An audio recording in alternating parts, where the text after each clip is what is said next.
தொடர்ச்சியான கொலை சம்பவங்கள், மாணவிகளுக்கு நடந்த ஒரு கொடூரங்கள், இதெல்லாம் தொடர்ச்சியா நடக்குது. இது அடிப்படை மனிதனுடைய ஒழுக்கம். திடீர்னு அவன் நம்மளை உரசவும் செயினை பிடிச்சி ஏதாச்சும் ஸ்னாப்பிங் பண்ண நம்மளுக்கு தெரியாது. சரி, இது அரசாங்க ரீதியா என்ன பண்ண முடியும் அப்படின்னா நடவடிக்கை தான் எடுக்கணும். இன்னைக்கு சின்ன குழந்தை 2.5 வயசு குழந்தைய ஒரு திமுக பிரமுகர் பாலியல் வன்கொடுமை பண்ணியிருக்காங்க. திமுக நிர்வாகி தாங்க, யார் தப்பு பண்ணாலும் தப்பு தாங்க. அது திமுக நிர்வாகின்றனால இங்க யாரும் காப்பாத்துறாங்க அப்படியெல்லாம் கிடையவே இல்லை. இங்க அமைச்சர் வரைக்கும் ஆக்ஷன் எடுக்கிறது திராவிட முன்னேற்ற கழகம் தான். 2 வாரத்துல இவ்வளவு கொலை சம்பவங்கள் நடந்திருக்கு, குற்ற சம்பவங்கள் நடந்திருக்கு, லாக்அப் டெத் கிட்டத்தட்ட இந்த ஆட்சியில் மட்டுமே 26 நடந்திருக்குன்ற டேட்டா கொடுத்துருக்காங்க. இவ்வளவு தொடர்ந்து இவ்வளவு பிரச்சனை நடந்திருக்குங்க, நாங்கெல்லாம் மீடியால பேசுறோங்க, அவ்வளவு பேசுறீங்க. எங்கெங்க போனீங்க 2018 நீங்க எல்லாரும்? பொள்ளாச்சி வழக்கா இருங்க மேடம், சாத்தான்குளம் வழக்குல இருந்து எல்லாத்தையும் கேள்வி கேட்கிறோம். அந்த ஆடியோஸ்ல கேட்கும் போது எங்களுக்கே வலிக்குது. இது தமிழ்நாடு மட்டும் இல்ல, இது உலகம் முழுக்க ஒரு பெரிய பேசும் பொருளா அமைஞ்சது. ஆனா அதை எப்படி அப்படியே மூடி மறைச்சாங்க? விளாத்திக்குள்ள சம்பவத்துல அடுத்த நாளே எம்பி கனிமொழி போய் நிக்கிறாங்க. ஆனா அத்தனை பேர் அவங்களை எதிர்த்து தான் நின்னாங்க. அவங்க கோவப்படலையே, கட்சிக்காரங்களை தள்ளி விடலையே. அந்த கோயம்புத்தூர்ல ஏர்போர்ட்ல அது நடந்து ரொம்ப தப்புங்க. இது வரைக்கும் வரலாற்றுல எதுலயுமே நடந்திருக்கு. 30 நாள்ல அந்த ஆளுங்களை பிடிச்சி இன்னைக்கு அந்த 3 பேத்துக்கும் சாகும் வரை மரண தண்டனை வழங்கினதும் இந்த திராவிட முன்னேற்ற கழக ஆட்சி. என் குழந்தை இருந்தாலும் பரவாயில்லைங்க, நான் தலைவரை பார்த்துட்டேன்ல, விஜயை பார்த்துட்டேன்ல, ரொம்ப சந்தோஷங்க. இதுதான் நான் ஃபர்ஸ்டே சொன்னேன், இது தனி மனிதனுடைய மனதை பொறுத்து. நடவடிக்கை எடுக்கலைன்னா சொல்லுங்க. 2021 நீங்க ஆட்சி ஏற்கும் போது நடந்துச்சு, இன்ன வரைக்கும் ஒரு கேஸ் கூட அது மேல ஃபைல் பண்ணல. இந்த மாதிரி நடந்திருக்குன்னு திமுக மேல ஒரு குற்றச்சாட்டு நீங்க சொல்லுங்க. இன்னைக்கு சிவு சண்முகம் சார் என்னென்ன பேசுறாரு? இவ்வளவு இழிவுபடுத்தலாமா? இவர் யாரை இழிவுபடுத்துறாரு? அண்ணா யூனிவர்சிட்டி பிரச்சனை நடந்துச்சுங்க, ஒரு போட்டோவை வச்சுட்டு இவங்க இன்னொரு அமைச்சரோட இவ்வளவு க்ளோஸ்ன்ற மாதிரி எல்லாம் பேசுறாங்க. அப்படியே இருந்தாலும் அந்த ஆளு இன்ன வரைக்கும் சிறையில தானே இருக்கான், எங்கேயும் வெளியே வரல. இல்ல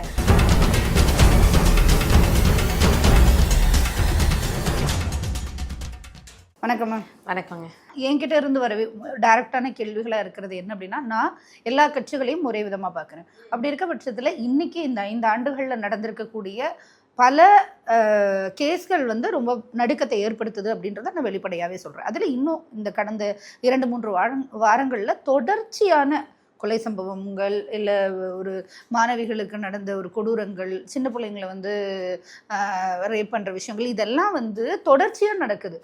அடுத்தடுத்த நாள் நான் ஒரு வீடியோ பண்ணியிருக்கேன், எங்கள் சேனலில் நான் போட்டிருக்கேன். டேட்டு மிஸ் ஆகாமல் 4ஆம் தேதி, 5ஆம் தேதி, 6ஆம் தேதி, 7ஆம் தேதி அப்படின்னு சொல்லிட்டு ஒரு நாளும் ஒரு சம்பவங்கள் தமிழ்நாட்டில் நடக்கும்போது எப்படிப்பட்ட பாதிப்பை ஏற்படுத்தும்? நீங்கள் சொல்கிற இந்த திராவிட மண்ணை ஏற்றுக்கிறதுக்கான முக்கியமான காரணமே இது எல்லாம் மாறுன்றது. இதுக்கு பெண்கள் வெளியில் தைரியமாக இருக்கலான்னு. இன்னைக்கு சின்ன குழந்தை 2.5 வயசு குழந்தைய ஒரு திமுக பிரமுகர் பாலியல் வன்கொடுமை பண்ணியிருக்காரு. அங்கேருந்து எடுத்துகிட்டு பார்த்தோம்னா எல்லா வயசுகள்லையும் இருக்க பெண்கள் அடி வாங்கிட்டு இருக்காங்க. 60 வயசு மூதாட்டி வரைக்கும் இந்த பாலியல் பிரச்சனை நடந்துச்சு. கட்சியில் இருக்கிறவங்க இதுக்கான அறிக்கை கொடுத்து இது நடந்திருக்கக்கூடாது, இது எங்கள் ஆட்சியில் தான் நடந்திருக்கு, தப்பு நடந்திருக்கு, இது உடனடியாக நடவடிக்கை எடுக்கணும்னு எந்த இடத்துல சொல்லியிருக்காங்க ஸ்டேட்மெண்ட்டாக? நீங்கள் சொன்ன விஷயம் ரொம்ப கரெக்டு. இப்போ தொடர்ந்து இது நடந்துகிட்டே இருக்குது அப்படின்னு சொல்கிறீங்க. ஒரு ரிப்போர்ட்டிங் எடுத்து பார்த்தீங்கன்னா இந்தியாவில் ஒரு 4.5 மணி நேரத்துக்கும் ஒரு குழந்தைங்களுக்கு இப்படி நடக்குதுங்கிறது தேசிய ரிப்போர்ட்டே இருக்கு. இது நம்ம எந்த பாலிடிக்ஸும் இல்லை, அது நேரடியா ஹியூமன் கமிஷன் எடுது. அப்படி இருக்கும் பட்சத்துல இன்னைக்கு இது வெளியே தெரியறது. அதனால எங்களுக்குமே இது ரொம்ப இதுதான். ஒன்று புரிஞ்சுக்கணும் மேம், நம்ம பேசிக்கா இது அடிப்படை மனிதனுடைய ஒழுக்கம். சரிங்களா? இப்போ நானும் நீங்களோ நடந்து வரோம் ரோட்ல, நம்ம என்ன நம்பிக்கையில் நடந்து வரோம்? நம்ம கூட நம்மளுக்கு காவல் இருக்குது, நம்மளுக்கு ப்ரொடெக்ஷன் இருக்குது. இதெல்லாம் தாண்டி நம்ம கூட வரக்கூடிய ஒரு சகோதரர், ஒரு தோழர் நல்லவங்களாக தான் இருப்பாங்கன்னு தான் நம்ம நடந்து வரோம். திடீர்னு அவன் நம்மளை உரசவும் செயினை பிடிச்சி ஏதாச்சும் ஸ்னாப்பிங் பண்ண நம்மளுக்கு தெரியாது. இது அந்த மனிதன் சம்மந்தப்பட்ட ஒரு விஷயம் அப்படின்னு பார்க்கணும். சரி, இது அரசாங்க ரீதியாக என்ன பண்ண முடியும் அப்படின்னா நடவடிக்கை தான் எடுக்க முடியும். ஒருத்தன் தப்பு செஞ்சாதான் தெரியும் அவன் தப்பு செய்கிறவனா இல்லையா. இல்லையான்னு. நீங்க இவ்வளோ டீட்டெயில் சொல்றீங்க, இருங்க ஒரு நிமிஷம். இதுக்கு முன்னாடி ஒரு 3 டேஸ்க்கு முன்னாடி ஒரு பொண்ணு ஒரு விஷயம் சொல்லியிருந்தாங்க. அது கேட்டிங்களேன்னு தெரியல, நான் அதோட ஸ்கிரீன்ஷாட் வேணா வச்சிருக்கேன். அவங்க சொல்றாங்க, என் கூட பழகின பையன் தான், ரொம்ப நாளா பழகிட்டு இருந்தாங்க. அவங்க காலேஜ் ஸ்டூடெண்ட் தான் அந்த பொண்ணு.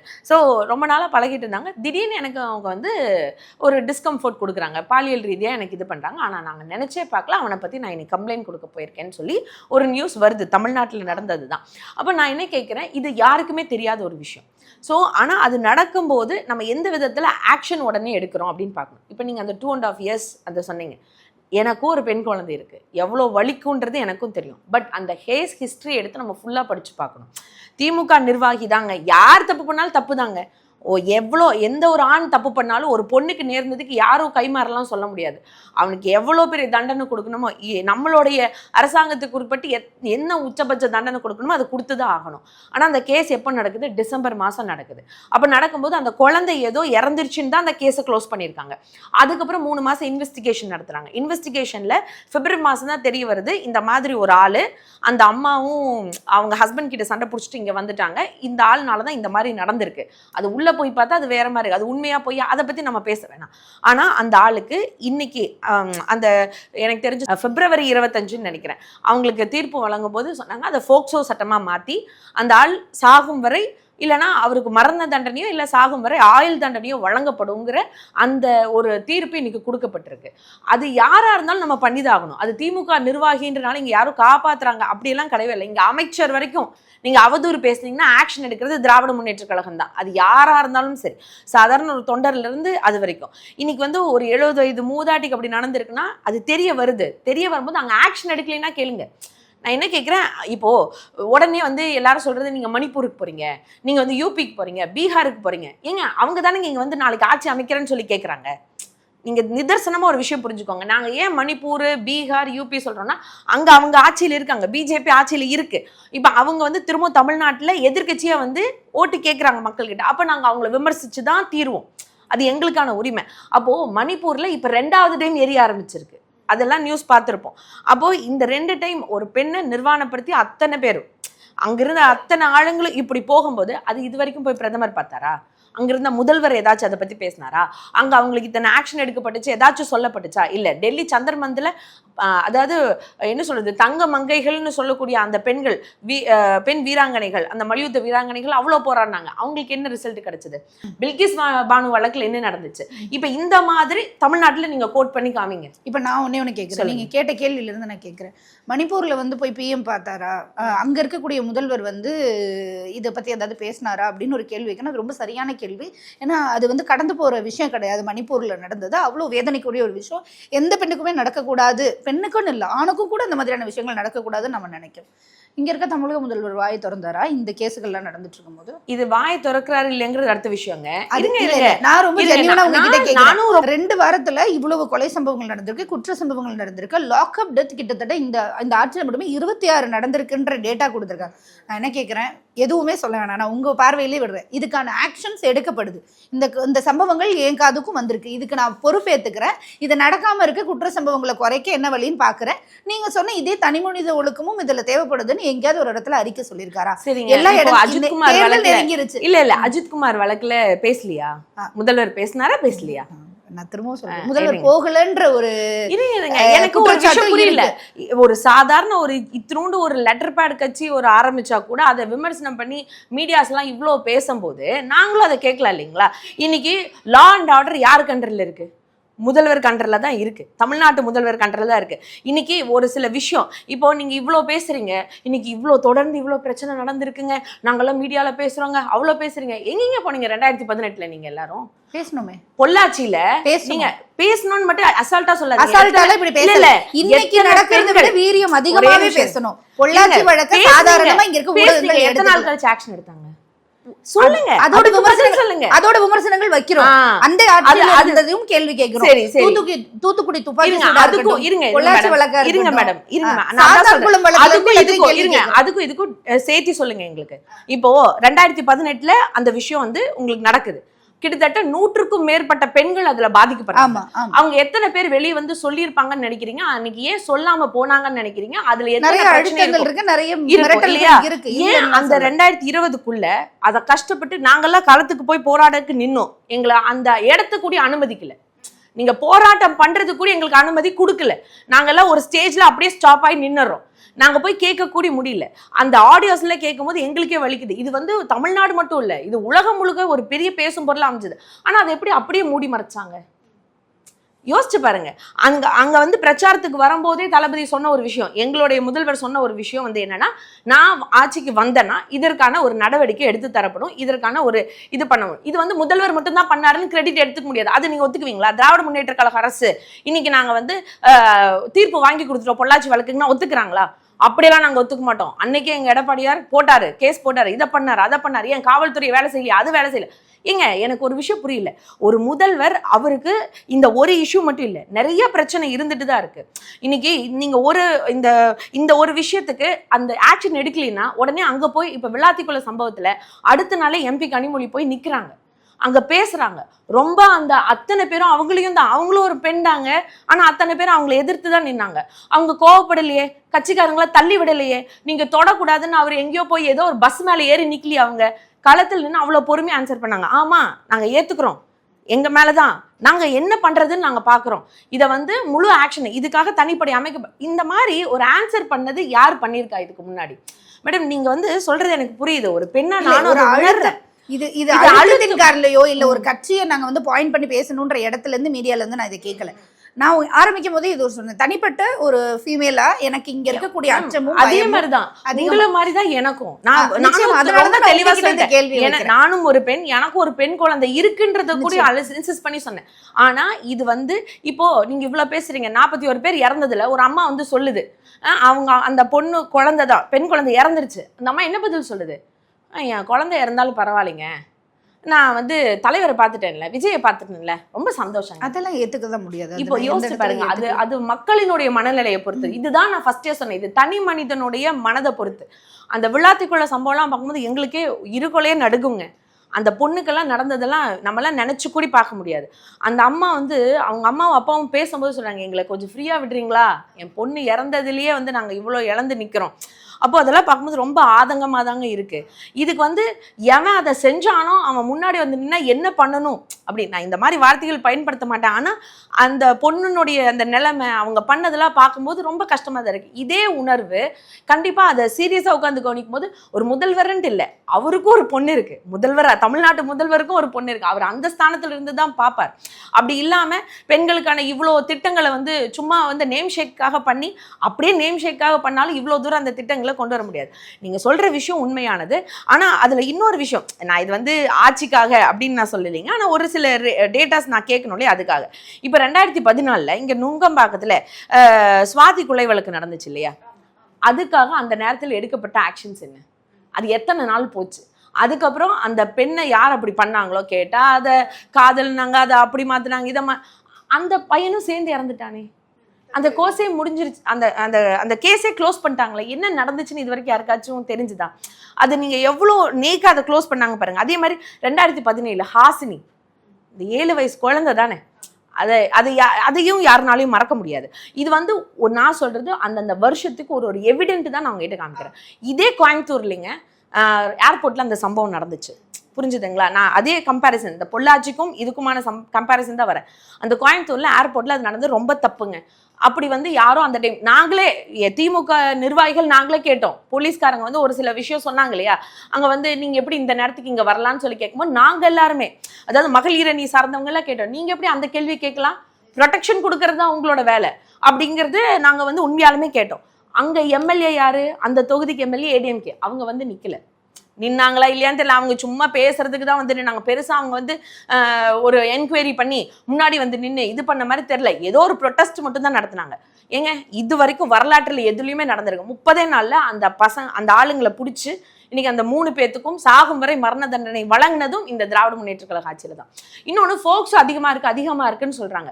ஏங்க இப்போ ஒரு குழந்தைங்களே வந்து ஒரு கிளாஸ் ரூம்ல உட்காந்துட்டு இருக்கு அப்படின்னா டீச்சர் கிட்ட போய் சொன்னாதான் அந்த குழந்தை இன்னொரு குழந்தை அடிச்சுட்டானோ அந்த பொருள் காணமோன்னு தெரியும். கம்ப்ளைண்ட் அதிகமா வருதுன்றதுக்காக அந்த கிளாஸ் கெட்ட கிளாஸ்ன்னு இல்லை, அந்த குறைகள் தீர்க்கப்படும். இப்போ வந்து ஃபோக்சோன்னா நிறைய கேஸ் வருதுன்னா இன்னைக்கு சொல்ற அளவுக்கு இவங்க கிட்ட போய் சொன்னா நம்மளுக்கு நியாயம் கிடைக்கும், நம்ம குழந்தைங்களுக்கு நேர்ந்த இந்த விஷயம் வேற எந்த குழந்தைக்கும் நேர்ந்துடக்கூடாதுன்னு ஒரு பெற்றோரும் பாதுகாப்பா வந்து சொல்றாங்க இல்லையா. அதை தாண்டி அந்த குழந்தை முன்னெடுத்து வந்து சொல்லுது, பெண்கள் முன்னாடி வந்து சொல்றாங்க. இப்போ இந்த அண்ணா யூனிவர்சிட்டி இஷ்யூவே யார் இந்த சார்னு ஒரே ஒரு கேள்வியை மட்டும் போட்டு இன்ன வரைக்கும் டேக்லைனா யூஸ் பண்ணிட்டு இருக்காங்க. நான் அதுக்குமே வரேன். அண்ணா யூனிவர்சிட்டி பிரச்சனை நடந்துச்சுங்க, ஒரு போட்டோவை வச்சுட்டு இவங்க இன்னொரு அமைச்சரோட இவ்வளோ க்ளோஸ்ன்ற மாதிரி எல்லாம் பேசுறாங்க. சரி, அப்படியே இருந்தாலும் அந்த ஆளு இன்ன வரைக்கும் சிறையில தானே இருக்கான், எங்கேயும் வெளியே வரல. இல்ல அந்த ஆளுக்கு இது வரைக்கும் எந்த பதவியும் இருந்த மாதிரி தெரியல, ஆனா பதவி இருக்குன்னு இவங்களா தான் பேசுவாங்க. ஆனா அதுல நடந்த ஒரு விஷயம் தெரியுமா, இது வந்து அண்ணா யூனிவர்சிட்டி இஷ்யூ ரொம்ப பெருசா போயிட்டு இருக்கும்போது சட்டப்பேரவையில முதல்வர் வந்து இது பாலியல் வன்புணர்வுன்னு அது தெரிஞ்ச அந்த 120 டேஸ்ல அதை கன்ஃபார்ம் பண்றதுக்குள்ள அந்த எஸ்ஐ டீம் அமைச்சாங்க இல்லையா, கன்ஃபார்ம் பண்ணோன்னா அவர் போட்ட முதல் விஷயம் 10 ஆண்டு இதை வந்து நான் உயர்த்துறேன், இந்த சிறை தண்டனை நான் உயர்த்துறேன் அப்படின்னு சொல்றாங்க. ஸோ இதெல்லாம் நம்ம ஆட்சியில் நடந்திருக்குங்க. எல்லாத்துக்கும் முதல்வர் வந்து பேசணுங்கிறது அவர் டைம் இருக்கும்போது, அதாவது டைம் இல்லையா அப்போ இதுக்கு கூட உங்க முதல்வர் டைம் இல்லையான்னு கேட்டுறாதீங்க. நிறைய பிரச்சனை இருக்குங்க. இன்னைக்கு இந்த ஒன்றிய அரசோட பார்க்குற பிரச்சனை இருக்கு. இன்னைக்கு வந்து அதை தாண்டி இன்னைக்கு எதிர்க்கட்சிகள் கொடுக்கக்கூடிய அழுத்தத்துக்கும் அவர் பதில் சொல்லி ஆகணும். இங்க நடக்கக்கூடிய தமிழ்நாட்டில் இருக்கக்கூடிய மக்களுக்கு போய் சேர வேண்டியதையும் பார்க்கணும். இன்னைக்கு எலெக்ஷன் வந்துருச்சு, அதையும் பார்க்கணும். எல்லாத்தையும் பார்த்து அவருக்கு கீழே இருக்க அந்த லா அண்ட் ஆர்டர் கரெக்டாக நடக்குதான்னு அவர் பார்த்துட்டு. ஸோ ஏதாச்சும் இடத்துல நடவடிக்கை எடுக்கலைன்னா சொல்லுங்க. இன்னும் இந்த சம்பவம் நடந்துச்சுங்க 2021 நீங்க ஆட்சி இருக்கும்போது நடந்துச்சு, இன்ன வரைக்கும் ஒரு கேஸ் கூட அது மேல ஃபைல் பண்ணல, இந்த மாதிரி நடந்திருக்குன்னு திமுக மேல ஒரு குற்றச்சாட்டு நீங்க சொல்லுங்க. அதை வந்து முதல்வர் செய்யலையா இல்ல நாங்க ஏதாவது செய்யலையான்ற விளக்கத்தை நாங்க கொடுக்குறோம். அதே மாதிரி இன்னொன்னும் தெரிஞ்சுக்கணும், ஒரு அமைச்சர்கள் செய்யக்கூடிய அந்த விஷயம், ஏங்க இவ்வளோ பேசுறீங்க, பொன்முடி அவர்கள் ஒரு வார்த்தை பேசிட்டாங்கன்னு அத்தனை கொந்தளிச்சாங்க. ஆமா அவர் பேசினது தப்பு, நாங்களே சொல்றோம். கனிமொழி மேடமே போட்டாங்க ட்விட்டு, நான் எங்க எல்லாத்துக்குமே தான் இதா இருந்துச்சு. ஆனா அவர் வந்து ஒரு அரங்கத்துக்குள்ள ஒரு நிகழ்ச்சி, அது வந்து அது வேற ஒரு இயக்கம் சம்பந்தப்பட்ட ஒரு நிகழ்ச்சியில அவர் அந்த டாபிக் சார்ந்து ஏதோ பேசினாங்கன்னு சொன்னாங்க. ஆனா அதுக்கு கூடி முதல்வர் விடலையே. சொன்ன உடனே அவர் அடுத்த நாளே உங்களுக்கு கட்சி பதவியிலிருந்து நீக்கப்படும், அமைச்சரோட இதையும் நாங்க இது பண்ணிடுறோம்னு சொன்னாங்க. ஆனா இன்னைக்கு சிவு சண்முகம் சார் என்னென்ன பேசுறாரு, இவ்வளவு இழிவுபடுத்தலாமா? இவர் யாரை இழிவுபடுத்துறாரு? ஒரு இதுக்கு முன்னாடி பேசும்போது என்ன சொன்னாரு, அதுக்கு ஃபர்ஸ்ட் அப்பான்னு கூப்பிடுறாங்க அப்படின்னு முதல்வரையும் இழிவுபடுத்தினாங்க, மாணவிகளை இழிவுபடுத்தினார். அதுக்கே நாங்களாம் பயங்கரமான கண்டனம் தெரிவித்தோம். ஏங்க அது நிஜமா எந்த இதெல்லாம் இல்லைங்க, இயல்பா நடந்த ஒரு விஷயம். ஒரு பொண்ணு எதர்ச்சியா அவன் சொல்லுது, நீங்க எங்களுக்கு அப்பா ஸ்தானத்தை செஞ்சிருக்கீங்க, ரொம்ப நன்றிப்பான்னு ஒரு நார்மலா தான் பேசுது. சொல்லி கொடுத்தா கூட அப்படி பேச முடியாது. ஆனா அதையே விமர்சனம் பண்ணார் சிவி சண்முகம், அப்பவும் ஒன்றும் நடவடிக்கை எடுக்கல. சரி, அடுத்தது என்ன பண்ணாரு, தமிழ்நாட்டில் இருக்கக்கூடிய ஒவ்வொரு வீட்டுக்கும் பெண்களை இலவசமா கொடுப்பாங்க அப்படின்னு சொன்னார். இதெல்லாம் சொல்லலாமா? அப்ப இவர் என்ன தமிழ்நாட்டு பெண்களை கேவலப்படுத்துறாரா இல்ல இவர் யாரை கேவலப்படுத்த? அப்படியே இருந்தாலும் இவர் முதல்வரை கேவலப்படுத்தலையா, அசிங்கமா பேசலையா? அப்ப இதுக்கு அந்த கட்சி என்ன நடவடிக்கை எடுத்துச்சு, என்ன பண்ணாங்க? சரி, அதை தாண்டி இன்னைக்கு என்ன பேசியிருக்காரு, ஒரு நடிகை அவங்களோட தொழில் தானே செய்யறாங்க, அவங்க வேலை. அப்போ ஒரு பெண் எந்த வேலைக்கு வந்தாலும் நீங்க விமர்சனம் பண்ணுவீங்க, நீங்க அசிங்கமா பேசுவீங்க. அப்ப நாளைக்கு இவங்க ஆட்சியில வந்து எப்படிங்க இருக்கும்? எங்களுக்கு இந்த குற்றச்சாட்டுகள் இருக்குல்ல, இவங்க உடனே திமுக இருக்கக்கூடிய பேச்சாளர் யாரும் பேசலையா அப்படின்னு கேட்குறேன். சரி, திமுக இருக்கக்கூடிய ஒரு பேச்சாளரும் ஒரு ராஜ்யசபா எம்பியும் ஒண்ணா? அப்ப இவங்க 2 பேரும் தான். அப்ப ஏன்னா அப்போ பேச்சாளர் ரேஞ்சுக்கு தான் உங்களோட எம்பி, உங்க மந்திரிகள் எல்லாத்தையும் நீங்க வச்சிருக்கீங்களா அப்படின்னு கேட்குற அளவுக்கு எங்களுக்கும் இருக்குல்ல. இதே சிவாஜி கிருஷ்ணமூர்த்தி அவர்களை இதுக்கு முன்னாடி பெண்களுக்கு எதிராக பேசும்போது, நீ வந்து பேசுனது தப்புப்பா, நீங்க சிறையில போய் இருந்துட்டு தான் வரணும்னு அவர் சிறை சென்ற கதையும் இருக்கு, இல்லாமல்லாம் இல்லை. அதுக்காக கட்சி வந்து துணையெல்லாம் போகல. அவர் 12 மாசம் இருந்த சிறை சென்றாரு. அதுக்கப்புறம் வந்து அவர் முடிஞ்ச அளவுக்கு அவர் பேசிக்கிறார், அது அவரோட இயல்புங்க. அவரும் அவரா பார்த்து தான் சரியாக முடியும். ஸோ அதை வந்து தலைமை கண்டிச்சுட்டே தான் இருக்கு. இன்னைக்கு நாங்கள் ஒரு பேச்சாளர்னா நாங்கள் என்னென்ன வார்த்தை பேசுகிறோன்றது முதற்கொண்டு ஒரு டீமாக போட்டு பார்த்து நீங்கள் பேசுறது இந்த இடத்துல தவறுன்னு சுட்டி காணக்கூடிய இடத்துல தான் இன்னைக்கு திமுகவில் இருக்கக்கூடிய எல்லா அமைப்புகளும் இருக்கு. அதனால இந்த பாலியல் ரீதியாக நடக்கக்கூடிய பிரச்சனைகள் பெண்களுக்கான பாதுகாப்பு கொடுக்கணும். ஆனால் இன்ன வரைக்கும் ஒரு ப்ராக்டிக்கலாக பேசிப்போம் மேம். நான் வந்து கோயம்புத்தூர்லேருந்து வரேன், நான் நைட் ட்ராவல் பண்ணி வரேன், இந்த சென்னை எனக்கு புது இடம் அப்படின்னா கூட என்னால் இங்கே ஓரளவுக்கு நிம்மதியாக தான் போக முடியும். ஒரு இடத்துல ஒரு நிகழ்ச்சி நடக்குது, என்ன நீ அதை சாதாரணமாக கடந்து போயிடுவீங்களான்னு சொல்லாதீங்க. அந்த நிகழ்ச்சி நடக்கிறதுக்காக நம்மளோட சுதந்திரமே போச்சுன்னு நம்ம பேச முடியாது. இன்னும் ஒரு சில பேர் பேசுகிறாங்க, ஏங்க அரபிக் கண்ட்ரியில் இருக்க மாதிரி நீங்கள் சட்டம் மாற்றுறது தமிழ்நாட்டு கையில் இல்லைங்க, அது யூனியன் கவர்மெண்ட்டு. இன்னொன்று நம்மளோட கோட்பாடு என்ன தெரியுங்களா, 1000 குற்றவாளி வெளியே போனாலும் ஒரு நிரபராதி கூட தண்டிக்க கூடாதுங்கிறது நம்ம சட்டம் சொல்றது. ஆனால் அங்கெல்லாம் அப்படியெல்லாம் இல்லை. அப்போ அங்கே பெண்களுடைய நிலைமை எப்படி இருக்குன்னு நீங்கள் பார்க்கணும். நீங்கள் ஆண்களுக்கு அந்த அளவுக்கு வந்து பனிஷ்மெண்ட் கொடுக்கணும்னு நீங்கள் பேசுகிறீங்களே, அங்கே பெண்கள் இந்த மாதிரி ஆடைகள் தான் உடுத்தணும், இந்த மாதிரியான சர்க்கம்டென்ஸில் தான் வெளியே வரணும், அந்த மாதிரி நிறைய அதெல்லாம் இங்கே நீங்கள் போட்டால் ஒத்துப்பீங்களா? எல்லாமே நம்ம பார்க்கணும்ல மேம். ஆனா இது வந்து தனி மனிதனா பார்த்து திருந்தணும் ஒரு விஷயம். நிச்சயமா அது இவ்வளோதும் சொல்றதுக்கான விஷயமும் நான் உங்ககிட்ட இவ்வளோ வீரியமா அதை எடுத்துக்கொண்டு போனதுக்கும் ஒரு முக்கியமான விஷயம் என்னன்னா, இந்த குற்ற சம்பவங்கள் குறைஞ்சிராதா அப்படின்ற எதிர்பார்ப்பு எல்லா மக்கள் மனசுலயும் இருக்கு. குறிப்பா இப்ப பெண்களுக்கு அதிகமா இருக்கு அப்படின்ற, ஏன்னா அவங்க தானே பயப்படுறாங்க, அவங்களால தான் வெளியில வர முடியாத சூழல் வருது. அதுதான் எடுத்துக்கலாம். இப்ப தேர்தல் நெருங்கிருச்சு, 30 நாள் தான் இருக்கு, வந்துடலாம். 2 பேருக்கு. அதுல இன்னொரு விஷயம், நீங்க இந்த நியூஸ் படிச்சீங்களான்னு தெரியல மேம், ஏன்னா நீங்க நிறைய விஷயம் பேசுறீங்கல்ல, நடக்கிற குற்ற சம்பவங்கள்லாம் சொல்றீங்க, ரொம்ப நல்ல விஷயம், வரவேற்கத்தக்கது. இதை பார்த்து கூட நாங்க சரி பண்ணிப்போம். அதே மாதிரி நல்லதும் பேசுங்க. இங்கே தான் சென்னையில ஒரு ரெஸ்டாரண்ட்ல வேலை செஞ்சேன், மிதுலா அப்படிங்கிற ஒரு லேடி சொல்லியிருந்தாங்க பார்த்தீங்களா, நைட்டு ஷிஃப்ட் முடிஞ்சுட்டு எங்கள் ரெஸ்டாரண்ட்டில் வேலை செஞ்சுட்டு இருந்த 2 பேர் வெளியே நடந்து போனாங்க. ஒரு கட்டட தொழிலாளி வந்து பாலியல் தொல்லை கொடுத்தாங்க. அப்போவே 181 ஹெல்ப்லைனுக்கு, போலீஸ் ஹெல்ப்லைனுக்கு நாங்கள் கால் பண்ணோம். கால் பண்ணி 15 மினிட்ஸில் போலீஸ் வந்து நின்னாங்க. வந்தோடனே நாங்கள் பயந்தோம், ஏன் இந்நேரத்துக்கு வெளியே வருவீங்கன்னு தான் போலீஸ் கேட்பாங்கன்னு. நாங்கள் ரொம்ப சர்ப்ரைஸான ஒரு விஷயம், அப்படி அவங்க கேட்கல. வந்தோடனே அரை மணி நேரத்தில் அந்த ஆளுங்க எங்கே இருந்தாங்களோ கண்டுபிடிச்சாங்க. கண்டுபிடிச்சி உடனே நடவடிக்கை எடுத்தாங்க. அதே மாதிரி 181 அந்த ஹெல்ப் லைனில் இருந்தவங்க நாங்கள் வீடுக்கு வந்து சேர்ற வரைக்கும் லைன்லேயே தான் இருந்தாங்க. தமிழ்நாடு போலீஸ் மாசா வேலை செஞ்சுருக்கு அப்படின்னு சொல்கிறாங்கன்னா, இந்த கிரெடிட்டு இந்த அளவுக்கு செய்யணும்னு சொல்லி தலைவரும் சொல்லியிருப்பாங்க. ஏன்னா சும்மா பேருக்கு வந்து பெண்களுக்கு செய்யணும், அப்பான்னு கூப்பிடுறாங்க, ஒரு தகப்பன் ஸ்தானத்தில் என்ன பார்க்குறாங்கன்னு சொல்ல முடியாது. தப்பு நடக்கிறத நம்ம சரி செஞ்சு ஆகணும் மேம். அதுவும் உண்மைதான், இல்லைன்னு சொல்லலை.